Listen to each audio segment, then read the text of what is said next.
الحمدللہ الحمدللہ رب العالمین والصلاة والسلام علی رسولہ الکریم وعلی آلہ وصحبہ اجمعین اما بعد۔ سامعین حضرات، اساتذہ کرام و مہمانان اعظام اور میری پیاری بہنوں، نہ پوچھو اس زمانے سے کیا ہماری کہانی ہے، نہ پوچھو اس زمانے سے کیا ہماری کہانی ہے، ہماری پہچان تو یہی ہے کہ ہم ہندوستانی ہیں۔ ہندوستان کے جنگ آزادی کی ایک لمبی تاریخ ہے۔ ہندوستان کو طویل جد و جہد کے بعد آزادی کی نعمت حاصل ہوئی، جس کے لیے ہمارے اسلاف نے زبردست قربانیوں کا نذرانہ پیش کیا، جان و مال کی قربانیاں دی، تحریکیں چلائیں، تختہ دار پر چڑھے اور پھانسی کے پھندے کو جرأت اور حوصلہ اور کمال بہادری کے ساتھ باخوشی گلے لگایا، قید و بند کی صعوبتیں جھیلی اور حصول آزادی کی خاطر میدان جنگ میں نکل پڑے۔ آخر غیر ملکی انگریز ملک سے نکل جانے پر مجبور ہوئے۔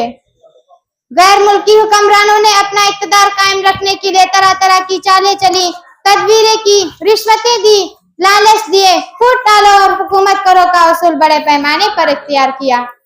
فرقہ وارانہ نے اختلافات پیدا کیے، حقائق کو توڑ مروڑ کر پیش کیا، آپس میں غلط فہمیاں پھیلائیں، تاریخ کو مسخ کیا۔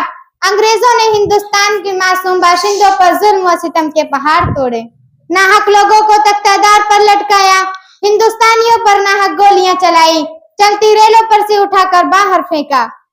مگر ظلم و ستم کو روکنے، عورتوں کے غلامی کو گردن سے نکالنے کے لیے بہادر مجاہدین آزادی نے ان کا مقابلہ کیا اور ملک کو آزاد کر کے ہی اطمینان کا سانس لیا۔ ہندوستان کی تحریک آزادی میں مسلمانوں کا حصہ بہت قدرتی طور پر بہت ممتاز نمایاں رہا ہے۔ انہوں نے جنگ آزادی میں اپنے قائد اور رہنما کا پارٹ ادا کیا، جس کی وجہ یہی تھی کہ انگریزوں نے اقتدار کو مسلم حکمرانوں سے چھینا تھا۔ اقتدار سے محرومی کا دکھ اور درد مسلمانوں کو ہوا، انہیں حاکم سے محکوم بننا پڑا، انہیں دکھ اور تکلیف جھیلنی پڑی۔ حکومت غلامی آزادی کی اصل لڑائی بھی انہیں کو لڑنی پڑی۔